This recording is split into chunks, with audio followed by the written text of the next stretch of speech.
Welcome home. Alright, so Fallout 76 has now received update 1.0.3 on all platforms. It is a huge list of patch notes, so I doubt BGS is holding out on sharing any info this time around. No more stealth changes. Download sizes for this update will be approximately 5 GB for consoles and around 3 GB for PC, which is fair seeing how massive this update is. So without further ado, let's get into these patch notes, as they're really long. Let's start with some of the highlights for a few of the major changes coming with this update, which we'll be going into further details later in this video. Mainly due to the fact that these patch notes will take a much longer to go over, so I want to let you know what the highlights are. Starting with the camp construction improvements. Small obstructions will now be automatically removed when you place objects on top of them, allowing you to more easily build when and where you want. Something that has honestly ruined the building in Fallout 76, as you couldn't scrap these kinds of items as you could in Fallout 4. We also got some further camp placement improvements. You will now be notified when you log into a world and your current camp location is occupied by another player. If you stay in that world, you can place your camp back down for free, and if you decide not to place your camp and join a new world where your space is unoccupied, it will be automatically placed in its original spot. So what that means is no more vanishing camps on load, which was a huge annoyance with the game and a highly requested feature, which was even requested by popular modder Dante. We got special respecking, so upon reaching level 51 and every level thereafter, you'll be able to choose whether you want to unlock a new perk card or reallocate one special point. I'm going to be honest, not a huge fan on how they went about respecking, as it will take me over 20 levels to respec my build for how I want it, which just seems a little ridiculous to me. We also got push to talk on PC, so they've implemented a push to talk hotkey for voice chat on PC so that you can decide when to speak up and when to remain silent. We got some new PC settings, as they've added field of view and depth of field sliders so you can further customize your view in game. And we also got 21:9 resolution support on PC, so you can catch an even wider view from those gorgeous Appalachian vistas, because Fallout 76 now supports monitors that use 21:9 aspect ratios. Super exciting. Now moving on to the full detailed patch notes. Again, this is going to be long, so you might want to treat this sort of like a podcast and just listen to it in the background. For general, we've got the several improvements have been made to in-game performance, and the Fallout 76 game client and servers have received additional stability improvements. For art, we have one improvement, which is a change to the lighting. Exposure values have been adjusted for exterior environments, allowing them to appear brighter in dark conditions. For balance, we have 4 total changes. 308 ammo dropped by creatures has been reduced. Players will now receive 308 ammo in stacks of 1 to 5 rather than up to 12 for a single kill. I think this is stupid in my opinion, but whatever, we'll keep moving on. Super mutants will now drop gunpowder half as often, and the chance for additional loot has been reduced. Caps are guaranteed loot on super mutants until level 16. The Scorchbeast Queen will now land on the ground more often, and players no longer gain XP when crafting at a public workshop. Again, they're limiting ways for us to earn XP. For camp, crafting, and workshops, we have the following additions. First of which is the feature that automatically removes obstructions in camps. So they called this the bulldozer feature. So rocks, small trees, and other small objects no longer prevent players from building items in those locations. These obstructions are now automatically removed upon constructing objects and structures in the camp, such as foundations. Placing an object to remove an obstruction and then removing that object will cause that obstruction to reappear after some time or upon logging back in. For some new camp placement improvements, we have the following updates. A notification will now be displayed to players upon logging into a world if their current camp location is occupied by someone else. If they choose to remain in that world, they will be able to place their camp in a new location for free. Alternatively, if the player decides to not place their camp in a new location and instead joins a new world, their camp will be automatically placed back in its original location, provided that spot is unoccupied. For some additional camp crafting and workshop updates, the percentage of camp's budget that is being taken up by stored items and blueprints will now appear in the budget bar. While in build mode, players can now toggle the left joystick on controllers or press Q on PC to switch view between objects that can be built and those that cannot. The power produced by the windmill has been increased from 3 to 12. This is a welcome change in my opinion, and players can now purchase atomic shop items directly from the workshop menu. Definitely a feature we needed, Bethesda. Thank you for that one. We wanted the atomic shop to be shoved right in our faces. I truly appreciate it. Which, by the way, there's a new notification that when you open up the map, it tells you to go to the Atomic Shop to change your avatar. Really? For progression changes, we have the following updates. First of which is the all-new special respecking. So every time a player levels up after level 50, they can choose whether to unlock a new perk card or transfer one previously allocated special point from one category to another. This change is not retroactive for characters that have already progressed beyond level 50, but will apply to every level they achieve going forward. This is the part that kind of pisses me off because I'm already over level 100. If a player chooses to reallocate a special point on leveling up, they will be unable to select a new perk card for that level and vice versa. Respecking details have also been added to the perks section of the in-game help menu. For quest changes, we have 3 updates. A 15-minute cooldown timer has been added to the end of each Enclave event quest. XP reward amounts have been reduced for the following event quests: Fertile Soil, Collision Course, Tea Time, Guided Meditation, Distinguished Guests, Battle Bots, Line in the Sand, Protest March, Grafton Day, Patrol Duty, Jailbreak, Back on the Beat, and Feed the People. Additionally, the cooldown timer that begins after starting each of these events has been increased from 48 minutes to 1 hour and 12 minutes. For user interface, we have some huge changes for PC players. Push-to-talk setting for PC. A push-to-talk setting has now been added for voice chat and is set to the caps lock key by default. For some reason, mine wasn't. The toggle always run hotkey, which used to be on caps lock, has been moved to the / key by default. Again, for some reason mine wasn't. Both the caps lock and the / hotkeys can be rebound in the controls menu. Depth of field setting on PC, a depth of field slider has been added and can be adjusted in the game's display settings. Field of view setting on PC, a field of view slider has been added and can be adjusted in the game's display settings menu. The field of view slider can be adjusted in increments of 5 to a maximum of 120 and a minimum of 70. Note that the field of view will automatically set to 70 while modifying a character's appearance, but can otherwise be set between the values mentioned above. I do want to note that this is probably the worst implementation of field of view I've ever seen in a game, and that is because it doesn't even matter if you max out your field of view, your weapon stays the exact same size and in the exact same position on your screen, which in my opinion is really annoying. 21:9 resolution supports on PC. The game client will now automatically detect and apply the correct display resolution for monitors that use 21:9 resolutions. Additionally, various 21:9 resolutions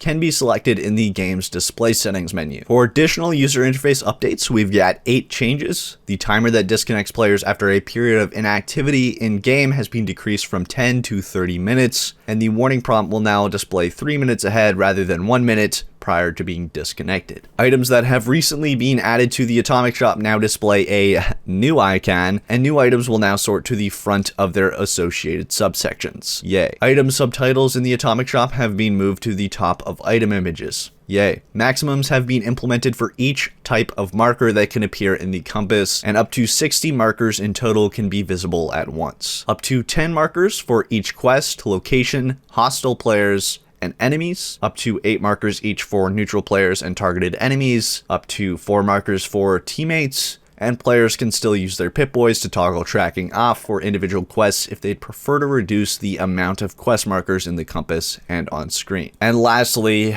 bug fixes. This is where the patch notes will feel like they're going on forever. Stability and performance. Fix an issue that could cause the player to encounter an infinite load screen when fast traveling. Addressed hitching that could occur during combat in nuke silos. Addressed an issue that could cause reduced performance and display a red text error when viewing the map menu, perk screen, or a note. Addressed an issue that could cause hitching on the perk menu when sharing a perk card or unequipped a shared perk card. Addressed a performance issue on Xbox that could occur while traveling in the mire. Addressed an issue that could cause reduced performance after a Wendigo screams. Addressed a crash that could occur when accessing the transfer menu after picking up a power armor chassis. Addressed a crash that could occur if a team invite was automatically declined after not being accepted or rejected. For general, winning the Monster Mash event by collecting the most candy now correctly awards the associated achievement / trophy for console players. Killing the Scorchbeast Queen during the Scorched Earth event now correctly awards the associated achievement / trophy for console players, and completing the Breach and Clear event now correctly awards the associated achievement / trophy for console players. Moving on to art and graphics. Ghouls in the Vault-Tec Agricultural Research Center's basement no longer hitch while playing their movement animations. Super mutants inside the Eastern Regional Penitentiary no longer hitch or stall while playing their movement animations. Fixed several issues causing vertibots and other cargo bots to exhibit odd movement behavior when landing. On consoles, objects built by the player will no longer temporarily appear completely black upon joining a world. Other players' character model will no longer display visual issues when a loading screen completes after exiting a building. Fixed a visual issue that could cause wooden objects and structures to display blurry graphic effects. On PS4, flames and fire effects now render correctly and no longer display smoke and embers. Fix an issue on PS4 that could cause objects within the building interiors to appear very dark. Fix an issue that could cause shadows and lighting to flicker in some environments and inside certain buildings. Flamethrower traps no longer display dark hexagonal objects while firing. Corrected a visual issue affecting smoke produced by the cooling towers at Thunder Mountain Power Plant. Modding combat armor after applying paint no longer prevents the paint from appearing. On Xbox One, visual artifacts will no longer appear in the upper corners of the screen while wearing power armor in the rain. Objects in the world will no longer appear to flicker while it's raining. The minigun's barrel no longer appears partially transparent while previewing it in the inspect menu. Being attacked while using a chainsaw no longer causes a tunnel vision-like graphic effect to appear on screen. The Pitchfork Flamer mod no longer displays a blocky green texture when previewing it at a weapons workbench. An extra bolt no longer appears when previewing crossbows in the inspect menu. An extra bolt no longer appears when previewing crossbows in the inspect, trade, or transfer menus. Fire, heated, and electric visual effects now appear correctly when previewing weapons in the modify and inspect menus. Moving on to camp, workshops, and crafting bug fixes. Fix an issue that could prevent a blueprint from being placed and cause a cannot place item. Selected item is floating. Error to display, even if the placement preview showed the intended location was valid. Fix an issue that could prevent a blueprint from being placed without displaying an error message, even if the placement preview showed the intended location was valid. The placement preview for a blueprint that contains floating objects will no longer occasionally display a green outline despite being unplaceable. Attempting to place a blueprint by snapping it to an existing structure will no longer appear acceptable or allow placement if it would cause objects to overlap. Fix an issue that could allow creation of a blueprint that exceeded the blueprint budget. Fix an exploit that could enable unlimited item storage. Doorways can now be correctly snapped to floors that are attached to stairs. The recent tab in the build menu will now correctly display objects that have recently been built. Fix an issue that could allow a player to unintentionally scrap their Pip-Boy. Stairs can no longer be placed in a way that causes them to clip through roof objects. Address an exploit that could cause items in the stored tab to become duplicated. Storing a variant of an object that the player has not yet learned how to build will cause that item to be converted to a variant the player can build. If no variants have been learned, the stored item will be converted to its base version. Wind chimes can now be correctly attached to walls in camps. The list of available crafting materials at the power armor station now updates correctly upon modifying a suit of power armor. After powering up a power plant, power boxes at the plant now correctly produce 400 power, and power boxes at surrounding workshops produce 100 power. And car models no longer reappear after being removed by building an object on top of them. Moving on to enemy bug fixes. Fix an issue that could cause enemies to remain stationary while they were out of combat. Bee swarms are no longer invisible. Honeybees can no longer drop more adhesive than intended and now instead drop a stack of 1 to 2 adhesive on death. I personally hate that they're changing all this loot stuff, but we'll keep on going. Mirelurk Queen. The Mirelurk Queen's acid attack no longer deals more damage than intended, and the Scorch Beast in the glass cavern can no longer fly through walls. Moving on to item-related bug fixes. Fix an issue causing bobbleheads and magazines to spawn at a lower rate than intended. These items should now appear 16% more often. Buying apparel from a vendor will now correctly add them to the player's inventory. Fixed an exploit affecting certain armor types that could allow the player to gain unlimited carry capacity during that play session. Address several exploits that could allow players to gain caps more quickly than intended. Fix an issue that could allow 2 players to simultaneously activate the same suit of unowned power armor. It is no longer possible to transfer more than 1 fusion core into a suit of power armor. Serums now correctly apply mutations when consumed, and mutations applied in this way now correctly appear in the Pip-Boy's effects tab.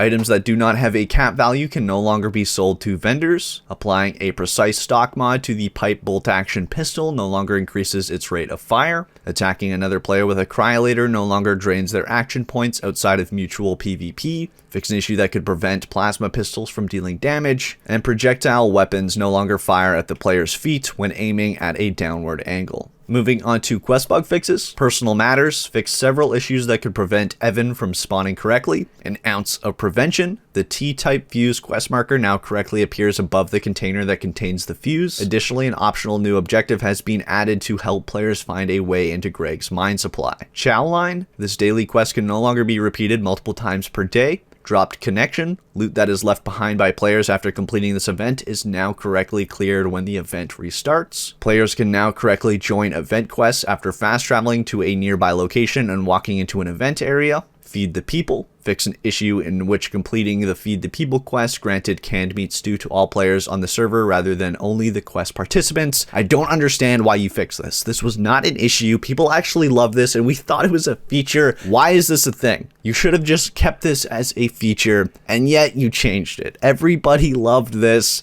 And it just made the server feel like we were all coming together. And it made sense. The quest is called Feed the People, and you're literally feeding the entire server with canned meat stew. I understand. You want people to level up slower because you want people to grind the shit out of this game. And you're likely going to be adding some sort of pay-to-win stuff. We'll go into that in a further video. It's so frustrating.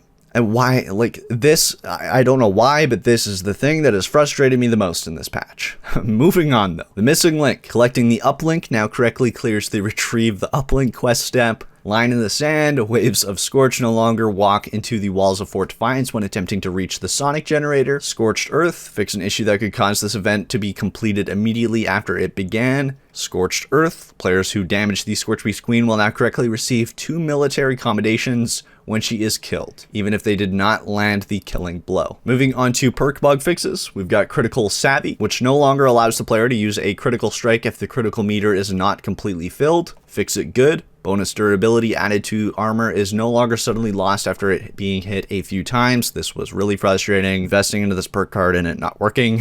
Green Thumb, the double harvest benefit of this perk no longer incorrectly applies to Mothman eggs. Heavy Gunner no longer incorrectly benefits the auto grenade launcher. Shotgun perks no longer incorrectly benefit the M79 grenade launcher. Strange in Numbers now correctly increases positive mutation effects by 25% rather than 50% when on a team with a player who has mutations that grant bonuses to special stats. Weapon Artisan, bonus durability added to a weapon is no longer suddenly lost after using the weapon a few times.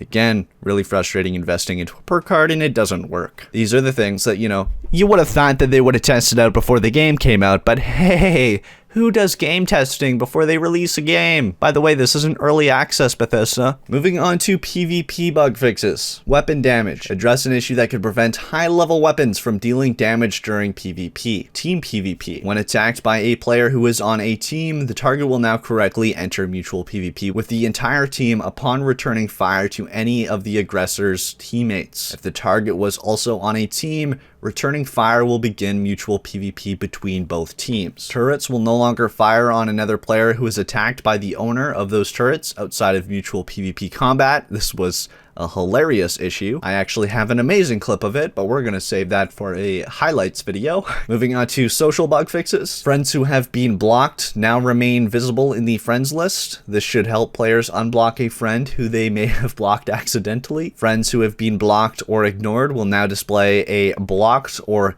ignored tag to their account name in the friends list. Friend status in the social menu will now correctly update in online, offline, or main menu. Players in the social menu are now correctly sorted first by those who are online in the same world, online in another world, at the main menu, offline, ignored, blocked, and finally by alphabetical order. Players on PC who use controllers can now correctly access the search field found at the bottom of the social menu. Players in the recent players list no longer display an online, offline, or main menu status. Players will no longer be placed in a team alone if the player they previously invited disconnects from the game. Attempting to accept a team invite after the team's leader has left the team will no longer cause an error message to display. Team members who exit the game will be removed from the team after logging back in. If the team leader disconnects in this way, another team member will become the leader. And fixed an issue that could prevent team invites from being displayed to the player. Moving on to sound bug fixes. On Xbox, the game's audio volume will no longer fluctuate when looking through a weapon's scope. Choosing play upon finding a holotape in the world while using the Quick Boy version of the Pip-Boy no longer prevents its voiceover from playing. On PS4, wind sound effects at high altitudes now fade out rather than ending abruptly, and playing a holotape while listening to Appalachia radio no longer causes a delay when the radio transitions to the next song. And lastly is the user interface bug fixes. For the Atomic Shop on PC, clicking the back button while viewing an item's detailed description no longer causes that item's detail overlay to persist on screen. The clickable area on item buttons in the leftmost column in the Atomic Shop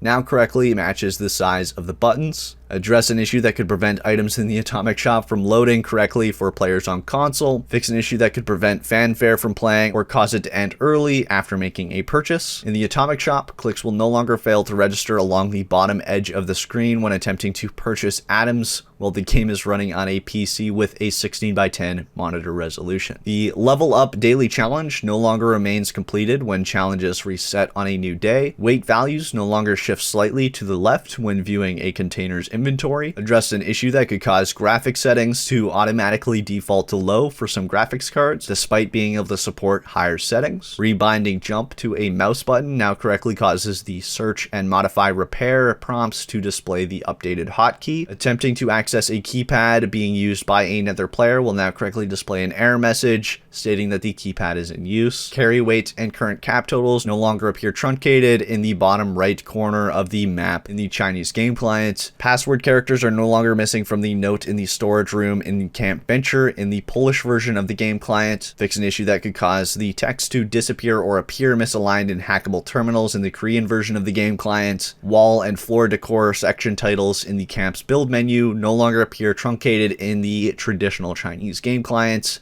Fast traveling with power armor that was purchased in the Atomic Shop no longer removes the Atomic Shop logo. While wearing power armor and playing in 21:9 aspect ratios on PC, raindrops and other visual effects now correctly extend to the edges of the screen. Fix an issue that could cause placeholder text to display to teammates in the quest tracker as the team leader progressed through a quest. Choosing to respawn at the nearest map marker no longer occasionally causes the player to encounter an infinite load screen, a black screen, or an error message. Fix an issue on PC that could allow the game client's visible area to extend beyond the bounds of the monitor. Melee attacks will now correctly increase the critical meter. And lastly, the notifications that appear when a player is prompted to retake a previously owned workshop no longer displays placeholder text. And that is everything included in the Fallout 76 update 1.03. I promise to get these videos out much sooner moving forward. I really apologize for this video being so late. That's it for this video. If you enjoyed, please smack that like button down below, subscribe to join the good fight if you haven't already, and ring the bell icon to stay updated on all of my future videos. It'd be super greatly appreciated as always. And until next time, this is Epoxy, signing off.